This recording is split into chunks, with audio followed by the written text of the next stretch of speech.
Assalamu alaikum dear students, I am Anjum Shafiq, your biology teacher for grade 11, and today I am going to discuss one of the most important topic of this chapter, that is the second phase of photosynthesis. Yes, you are right, that is light independent reactions or dark reactions. So let's move to the classboard. So dear students, light independent reactions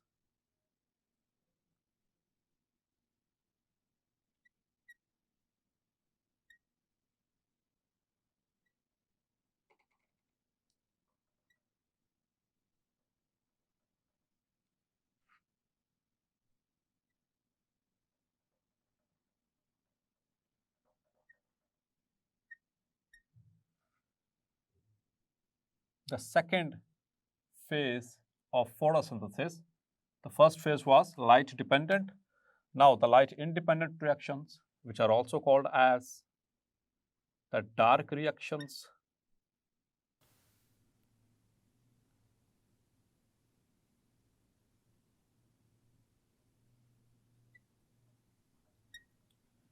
And also called as the Calvin cycle.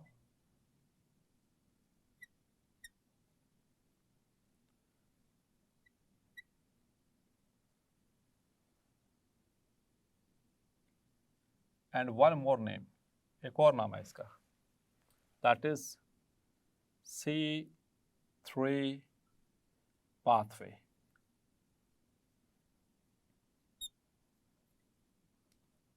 तो dear students, इन चारों में से किसी एक नाम से आपसे long question पूछा जा सकता है, क्वेश्चन आ सकता है. What are light independent reactions? What are dark reactions? What is Calvin cycle? और what is C3 pathway? किसी में तरीके से पूछा जाता है, चारों एक ही बात. क्लियर? अब dear students, the dark reactions,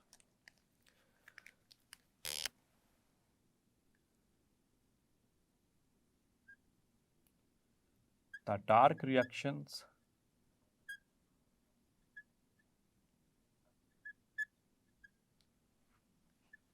are the phase of photosynthesis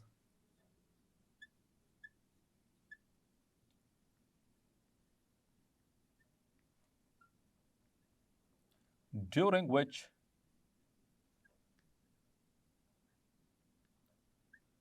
carbon dioxide is reduced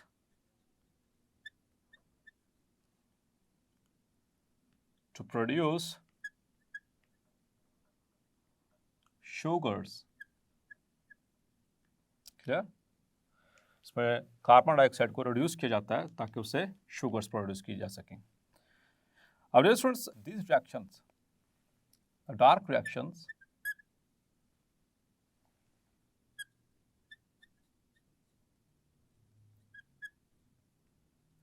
occur in the absence of light or even or during dark, यानी कि ये अंधेरे में भी हो सकते हैं, लेकिन उसके लिए शर्त है, if the assimilatory power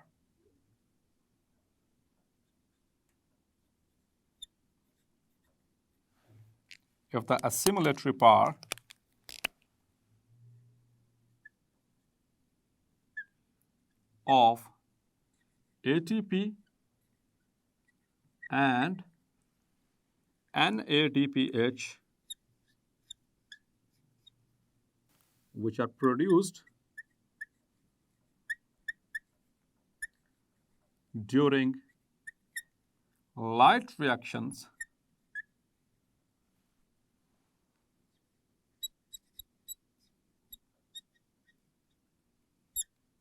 is available.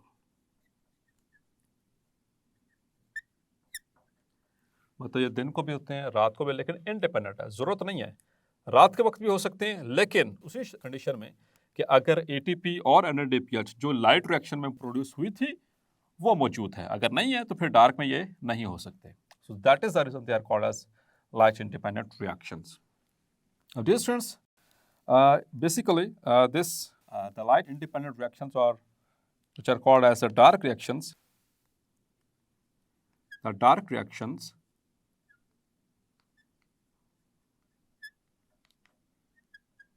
were discovered by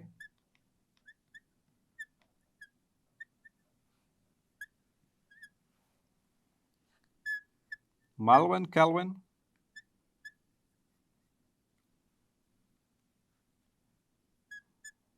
and his colleagues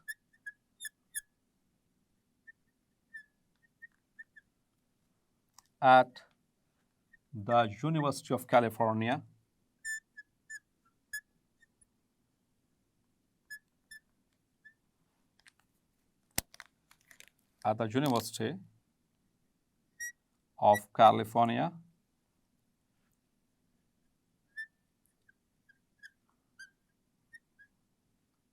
They were awarded Nobel Prize for this. They were awarded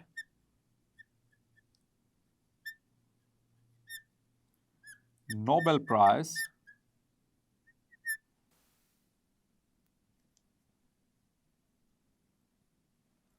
for their work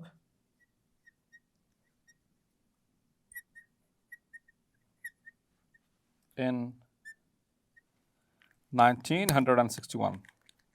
In 1961. Clear? और अब हम इसको डिफाइन भी करेंगे कि डार्क रिएक्शंस क्या हैं या केल्विन साइकिल क्या है, केल्विन साइकिल को. सो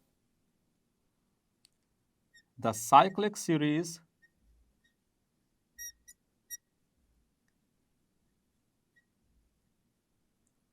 of reactions using enzymes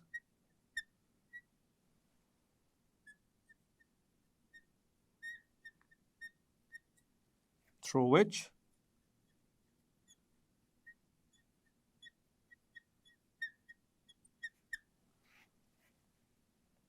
carbon dioxide is reduced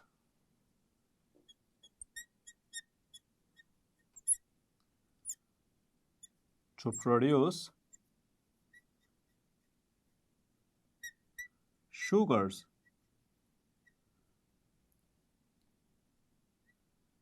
is called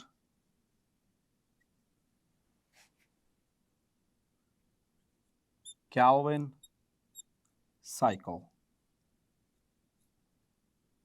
clear? तो ये इसकी डेफिनेशन है, शॉर्ट क्वेश्चन में पूछी जा सकती है, व्हाट इज कैल्विन साइकिल. तो आप इसको इस तरह से डिफाइन भी कर सकते हैं. और जहाँ तक अब बात करें सेलुलर लेवल पे, तो सेलुलर लेवल में कहाँ पर हो रहे हैं? क्लोरोप्लास्ट. और उससे सब लेवल पे आएंगे तो ये कहाँ पर हो रहे हैं? In the stroma of the chloroplast. Clear? So the dark reactions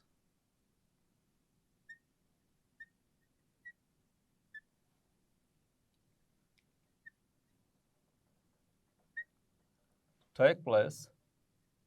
chapter number 4 में भी आपको बताया था डिटेल के साथ, और उससे पहला भी कई दफ़ा ये बात हो चुकी है डार्क रिएक्शंस की अकरेंस के हवाले से. Takes place in the stroma. MCQs के लिए मार्क कर लें, stroma of chloroplast. Clear? Overall जो इसकी समरी है, इसकी इक्वेशन है, वो कुछ इस तरह से होती है जो इस पूरे डार्क रिएक्शन को समराइज करती है. That is 3 carbon dioxide molecules plus 6 NADPH plus 9 ATP. they produce sugar CH2O whole thrice, triosis होती है basically, sugars plus 6NADP plus 9ADP plus 9 inorganic phosphates plus 3 water molecules. So that is the summary of this whole reactions. Clear? And now its phases. तो dear students, इसको मैं cycle draw करता हूँ, उसी के जरिए इसकी तमाम फेजेस को भी हम समझ सकेंगे. क्लियर? तो बेसिकली कैल्विन साइकिल ये 3 फेजेस में होगा और the first phase is the carbon fixation, the second phase is reduction, and the third phase is the regeneration of carbon dioxide acceptor, that is ribulose bisphosphate.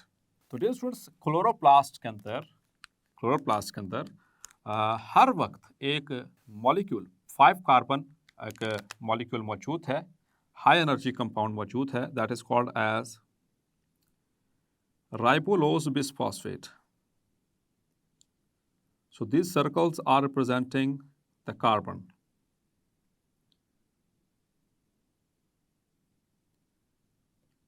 So 5 carbon और इसके साथ attached हैं at carbon number 1 and carbon number 5 there is attached phosphate.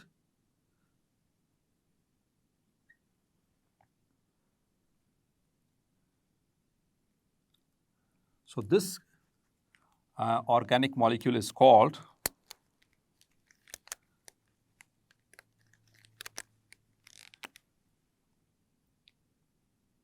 ribulose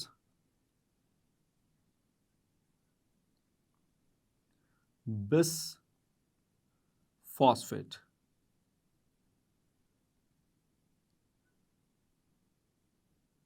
Or it is abbreviated as RU for ribulose, B for bis and P for phosphate, RUBP.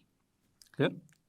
ये वाला जो 5 carbon compound है ये हर वक्त मौजूद है क्लोरोप्लास्ट के अंदर और इसके 3 मॉलिक्यूल्स में से ब्लू पेन से मार्क कर रहा हूँ, ये 5 कार्बन कंपाउंड है. It is a 5 carbon compound as you can see 1 2 3 4 and 5. Clear? It is 5 carbon compound और इसके 3 मॉलिक्यूल्स इस्तेमाल होंगे. Now what will happen,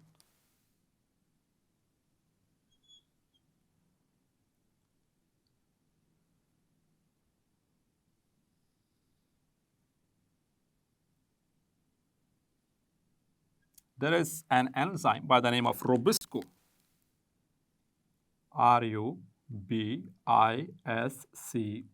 RUBISCO, Rubisco की एब्रिविएशन मैं यहाँ पर लिख देता हूँ.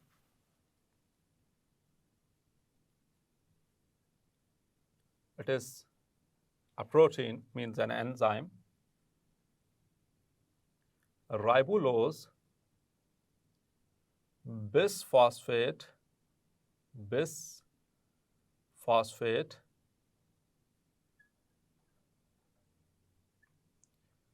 ये बिस, ठीक है, ribulose bisphosphate, C for carboxylase,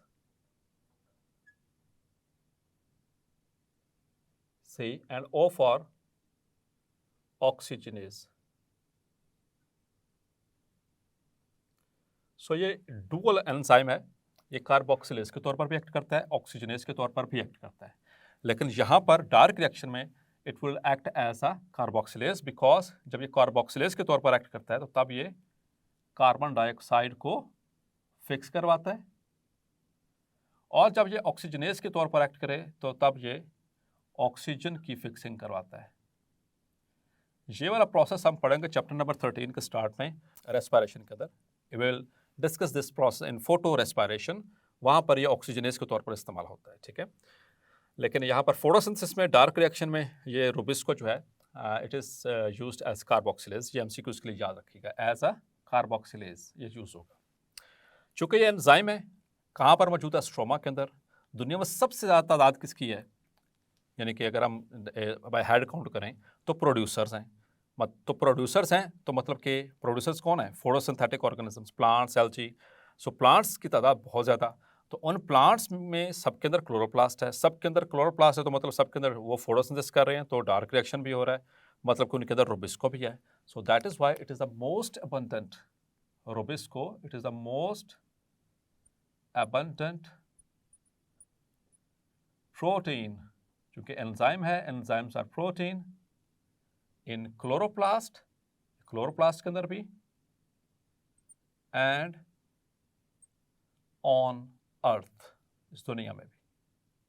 ये हम इसी को इसके लिए मार कर लें, ठीक है। तो चले आइए आगे मूव करते हैं। Now the 3 molecules of carbon dioxide. So here is carbon dioxide, CO2, it is CO2, clear। ये एक कार्बन को रिप्रेजेंट कर रहा हूं, तो इसके 3 मॉलिक्यूल इसी के और 3 मॉलिक्यूल्स राइबोलोज बिसफॉस्फेट के, in the presence of rubisco, इसको फिक्स किया जाएगा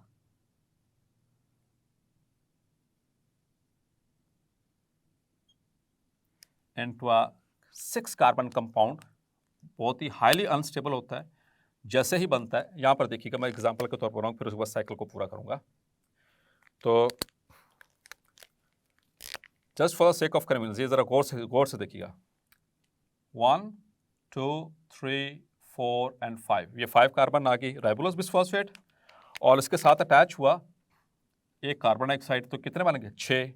तो ये राइबोलोज बिसफॉस्फेट के कितने मॉलिक्यूल्स हैं? 3, मतलब 1 2, ये 2 मॉलिक्यूल्स हो गए और ये तीसरा मॉलिक्यूल, ठीक है। तो यहां तक तो है जी RUB, राइबोलोज बिसफॉस्फेट, और ये वाला मॉलिक्यूल है कार्बन डाइऑक्साइड का, CO2। तो एक एक कार्बन डाइऑक्साइड ऐड होगी, उसका कार्बन ऐड हो गया, तो अब ये कितने बन गए? 1 2 3 4 5 6, तो ये 6 कार्बन कंपाउंड बन गया। ये वक्ती तौर पर एक इंटरमीडिएट कंपाउंड है, जैसे ही बनता है ये टूट जाता है, यहां से देखिए स्प्लिट कर गया। तो जब अगर एक 6 कार्बन कंपाउंड टूटेगा तो उससे कितने, ये क्या बन रहे हैं? 3 3 कार्बन के 2, तो टोटल मॉलिक्यूल्स कितने थे? 3 3 इसके 3 इसके, ठीक है। तो 3 6 कार्बन वाले बन गए। जब 3 6 कार्बन वाले बनेंगे, एक 6 कार्बन वाले टूटने से 2 3 कार्बन वाले बन रहे हैं, तो 3 टूटेंगे तो क्या बनेगा? 3 2s are 6, यानी 3 3 कार्बन के, यहां पर देख सकते हैं 1 2 3 4 5 6, 3 3 कार्बन के कितने बनेंगे? 6। So it will form 1 2 3 phosphate. This compound is called, क्योंकि कार्बन नंबर 3 के साथ फॉस्फेट ग्रुप अटैच है, इसे कहते हैं 3 phosphoglycerate, clear? 3 phosphoglycerate और 3PG इन एब्रिवेटेड फॉर्म। और इसके अब कितने मॉलिक्यूल बन गए? ये डियर स्टूडेंट्स कितने बने हैं? यहाँ पर देखें, एक टूटा था तो 2 बने थे, 2 इसके 2 इसके और 2 इसके, 3 3 कार्बन के टोटल कितने बन गए? 6।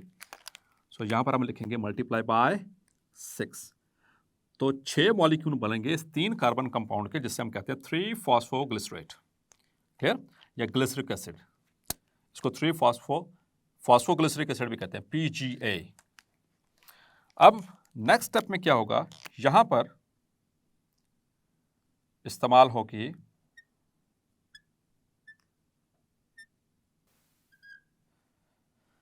over here there are used 6 ATPs, 6 ATP इस्तेमाल होंगे, and these are converted into 6 ADPs, और इनमें से निकला क्या? 6 फॉस्फेट।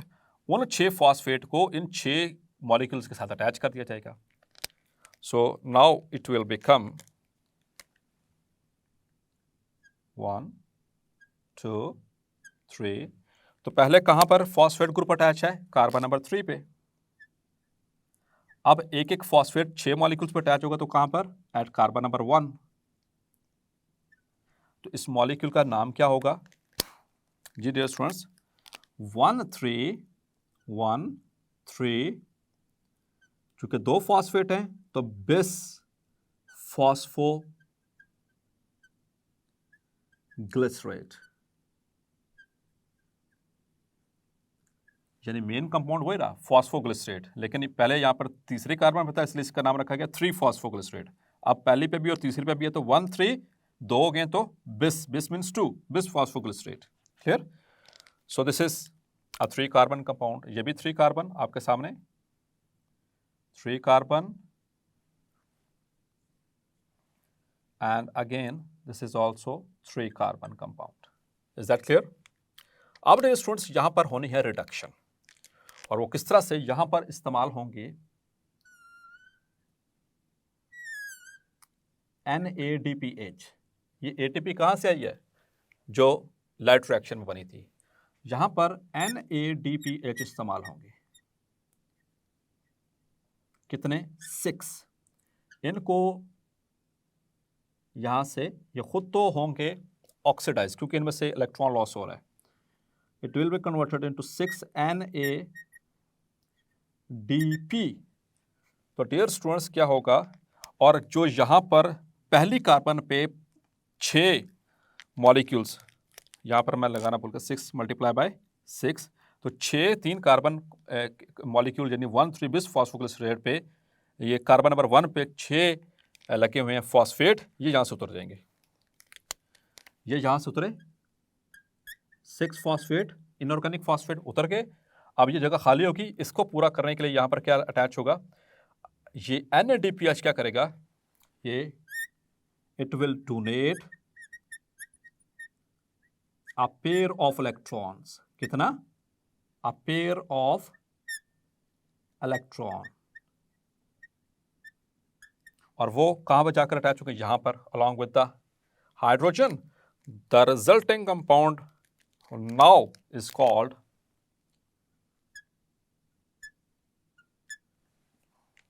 तो चूंकि 6 फॉस्फेट यहां से उतर गए, एक ही फॉस्फेट रह गया कहां पर? तीसरे कार्बन पे। तो जब यहां पर हुई रिडक्शन तो ये अब कहलाएगा glyceraldehyde 3 phosphate. This is glyceraldehyde 3 phosphate.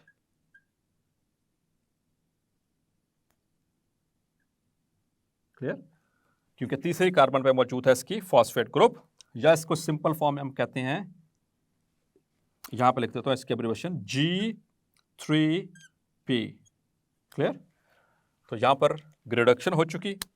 अब डियर स्टूडेंट्स ये कितने मॉलिक्यूल्स हैं? 6 थे तो 6 ही आगे आ रहे, 6 मॉलिक्यूल्स। अब इन 6 में से एक यहां से निकल जाएगा, रिमूव हो जाएगा। एक मॉलिक्यूल G3P का यहां से निकलेगा,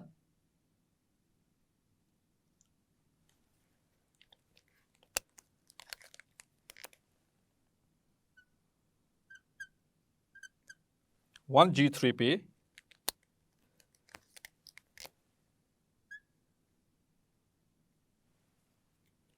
तो एक G3P निकला। अब ये G3P यानी ग्लिसरल्डिहाइड 3 फॉस्फेट, ये शुगर है। अब ये शुगर आगे पहले से मौजूद 3 कार्बन वाली G3P के साथ मिलकर या तो बनवा देगी ग्लूकोज, या फिर सुक्रोज, या फिर कोई और अदर कंपाउंड्स, कोई और कंपाउंड्स भी बन सकते हैं, शुगर्स के अलावा भी बन सकते हैं। ठीक है? अब 6 में से एक निकल गया तो बाकी कितने रह गए? 5। सो अब वो 5 जो हैं वो dear students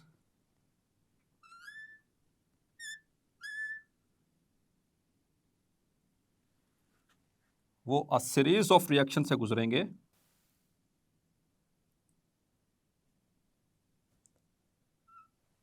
and they will be converted back into the 5 carbon compound।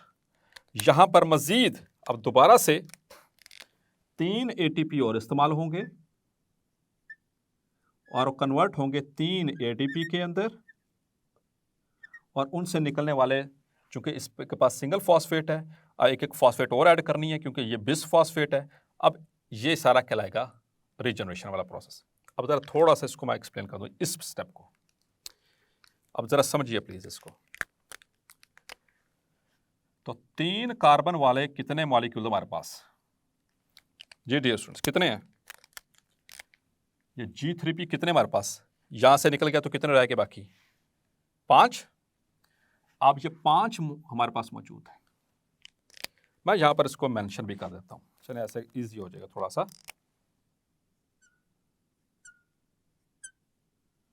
This is G3P, 3 carbon sugar, कितने मॉलिक्यूल्स? 5, और एक एक फॉस्फेट है सबके साथ, क्लियर? क्योंकि एक तो यहां से निकल गया, बाकी 5 रह गए वो यहां पे। अब 5 मॉलिक्यूल्स हैं 3 कार्बन के, ये रीअरेंज होंगे। सो 5 3 कितना होता है? 15। 5 3 15। अगर इसको ये अपने आप को रीअरेंज इस तरह से करेंगे, ये 3 कार्बन के 5 कंपाउंड्स हैं। अब ये 5 कार्बन के कितने रह जाएंगे? 3। ये बात समझ आई? 3 5 15, नंबर ऑफ कार्बन उतना ही रहा। 5 3 15 एंड 3 5 15। तो ये एक्चुअली हमें चाहिए था 5 कार्बन वाला, तो ये रीजनरेट हो गया। क्लियर? तो अगर ये बात ना समझ आए तो उसको दोबारा से रिवाइंड करके देखिएगा। 3 कार्बन वाले कितने कंपाउंड्स हैं? 5, क्योंकि टोटल कितने? 6। एक निकल गया जो शुगर बनाने के लिए, एक अलग प्रोसेस से वो शुगर बनेगी। इस प्रोसेस से ग्लूकोज नहीं बनती, इस प्रोसेस से याद रखिएगा डियर स्टूडेंट, G3P बनती है, ग्लिसरॉल्डिहाइड 3 फॉस्फेट। ये आपको याद है मोनोसैकेराइड ट्रायोसिस में पढ़ाया था, मैंने बताया था वहाँ पर ग्लिसरॉल्डिहाइड आपको पढ़ाया था। सो वो शुगर है, सो इट्स अ शुगर। तो यहाँ पर इसके बाकी 6 में से एक निकल गया तो बाकी 5 रह गए। ये 5 3 कार्बन वाले हैं, ये रीअरेंज होके 3 5 कार्बन वाले बन गए। ये 3 5 कार्बन वाले बन गए, इनके साथ एक एक फॉस्फेट लगा हुआ। तो 5 कार्बन वाले 3 जो बन गए, इनका नाम है राइबुलोज। क्योंकि एक फॉस्फेट है तो क्या कहलाएगा? Ribulose phosphate, RUP, ribulose phosphate. तो हमें कौन सा वापस रीजनरेटेड फॉर्म में कौन सा चाहिए? Ribulose bis phosphate. तो मॉलिक्यूल इसके कितने बने हैं? 3। तो एक एक फॉस्फेट और चाहिए। कितने फॉस्फेट चाहिए? 3। तो इस वजह से 3 ATP टूटेंगे और उनका एक एक फॉस्फेट निकलेगा और वो आकर यहां पर अटैच हो जाएंगे और हेयर। अब दोबारा से ये क्या बन गया? राइबुलोज बिस फॉस्फेट, क्योंकि एक और फॉस्फेट ऐड हो गया। तो ये सारी सीरीज हो रही है। So this whole process is called as the Calvin cycle और डार्क रिएक्शन। क्लियर? अब डियर स्टूडेंट्स, वो 3 फेजेस किस तरह से हम डिवाइड करते हैं उस पे आ जाए आप। तो यहां से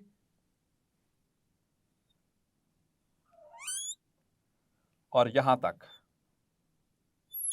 दिस इज कार्बन फिक्सेशन, ये फर्स्ट फेज है, ठीक है? यहां पर है दिस इज कार्बन फिक्सेशन। अब ये कार्बन फिक्सेशन क्यों है? गौर से सुने। यहां पर ये 3 मॉलिक्यूल इसके और 3 कार्बन डाइऑक्साइड आई थी। यहां पर जो कार्बन डाइऑक्साइड है, ये जो कार्बन है, ये किसका हिस्सा है? इस कार्बन डाइऑक्साइड का। लेकिन इससे जो पहला कंपाउंड बना 3-फॉस्फोग्लिसरेट, वो एक ऑर्गेनिक कंपाउंड है, that is an organic compound. तो ये जो कार्बन इस कार्बन डाइऑक्साइड का हिस्सा थी, अब वो एक प्रोसेस के जरिए किस में आ गई? 3-फॉस्फोग्लिसरेट में बन गया, तो फिक्स हो गई। ये कार्बन डाइऑक्साइड से कार्बन निकलकर 3-फॉस्फोग्लिसरेट में फिक्स हो गई। इसलिए ये पहला स्टेप है, इसे कहते हैं कार्बन फिक्सेशन। तो कैसे मुमकिन हुआ? इसकी और इसकी मौजूदगी में। उसके बाद अच्छा, चूंकि इसमें पहला कंपाउंड बनता है 3 कार्बन वाला, चूंकि इस फेज में पहला जो कंपाउंड है ऑर्गेनिक कंपाउंड, वो कौन सा बना? 3 कार्बन वाला, 3-फॉस्फोग्लिसरेट। तो इस वजह से इस साइकिल को कहते हैं C3 पाथवे। ये शॉर्ट क्वेश्चन के लिए मार्क कर लें, why Calvin cycle is called C3 pathway. The reason is the first stable compound formed after carbon fixation is 3 carbon compound, namely 3-phosphoglycerate. So that is why it is called as 3C3 pathway. कि 3 carbon वाला compound बन रहा है। अब जो यहां पर 6 ATP इस्तेमाल, क्योंकि 6 मॉलिक्यूल 6 ATP इस्तेमाल हुए, एक और फॉस्फेट ऐड हो गया, 1,3 बिस फॉस्फोग्लिसरेट। अब यहाँ पर हो रही है रिडक्शन। रिडक्शन क्या होती है dear students? Addition of hydrogen और गेन ऑफ इलेक्ट्रॉन्स और लॉस ऑफ ऑक्सीजन। तो यहाँ पर क्या हो रहा है? ये NADPH क्या कर रहा है? डोनेट कर रहा है। क्या डोनेट कर रहा है? इलेक्ट्रॉन्स। कितने? अ पेयर, हर एक को एक एक पेयर दे रहा है। तो चूंकि 6 मॉलिक्यूल है तो इस वजह से 6 NADPH इस्तेमाल होंगे। तो अब वो बात समझ आई लाइट रिएक्शन, जो उससे पहले हमने पढ़ी थी लाइट रिएक्शंस में, कि वो दो दो इलेक्ट्रॉन्स हम क्यों शो कर रहे हैं, हालांकि एक फोटोन सिर्फ एक इलेक्ट्रॉन को निकालता है। तो मैंने उस वक्त भी बताया था ये दो दो इसलिए क्योंकि एक तो NADPH को बनाने के लिए, ठीक है, रिडक्टेज कैसे काम करता है कि 2 इलेक्ट्रॉन्स लेकर इसमें जो है वो ऐड करता है, तब ये NADPH बनता है। और यहां पर भी देखें, जो 2 इसने लिए थे वो यहां पर इसने वापस कर दिए, डोनेट कर दिए। तो तब क्या हुआ कि यहां से फॉस्फेट निकलेगा। अब चूंकि इलेक्ट्रॉन्स आकर यहां पर लगेंगे, हाइड्रोजन लगेगा, तो क्या होगा? यहां से 6 फॉस्फेट निकल गए और 6 NADPH जो है वो किस में कन्वर्ट हुए? NADP के अंदर कन्वर्ट हुए। तो अब ये फॉस्फेट भी निकल गया, तो ये क्या हो रहा है कि बाकी G3P, ये शुगर है, ग्लिसरॉल्डिहाइड 3 फॉस्फेट। तो कितने मॉलिक्यूल? 6। एक निकल गया यहाँ से, इस साइकिल से निकल गया, और उसने क्या बनवा दिया? ग्लूकोज, सुक्रोज, स्टार्च, व्हाटएवर, या और कोई कंपाउंड। तो डियर स्टूडेंट्स, इतना फेज जो है यहाँ पर क्या हुई? Reduction. So this is the second phase, this is the reduction phase, क्योंकि NADPH ने अपने इलेक्ट्रॉन्स डोनेट किए और वो ऐड किए के इसके अंदर। तो क्या बनकर? G3P। और अब G3P के 6 जो बने थे, एक निकल गया, तो बाकी कितने रह गए? 5। ये 5 ने इस्तेमाल हुए through a series of reactions, ये गुजरे, तो किस में कन्वर्ट होके वापस रीजनरेशन की, राइबोलोज बिसफॉल, द कार्बन डाइऑक्साइड एक्सेप्टर। तो ये वाला जो फेज है, इसमें इतना हिस्सा कार्बन फिक्सेशन, इतना हिस्सा रिडक्शन, और ये वाला हिस्सा थर्ड, दैट इज रीजनरेशन। किसकी regeneration? Of carbon dioxide acceptor, जो कार्बन डाइऑक्साइड को एक्सेप्ट करता है, वो कौन है? That is राइबोलोज bisphosphate. ये थर्ड स्टेप, तो जो रीजनरेशन हो गई। So that's it. So hopefully ये आपको क्लैरिफाई हो गया। सो डियर स्टूडेंट्स, होपफुली आज का लेक्चर भी आपको क्लैरिफाई हो गया होगा। सो यहां पर मुकम्मल होती है फोटोसिंथेसिस। सो नेक्स्ट लेक्चर से स्टार्ट करेंगे रेस्पिरेशन। तब तक अपना ख्याल रखिएगा। अल्लाह हाफिज।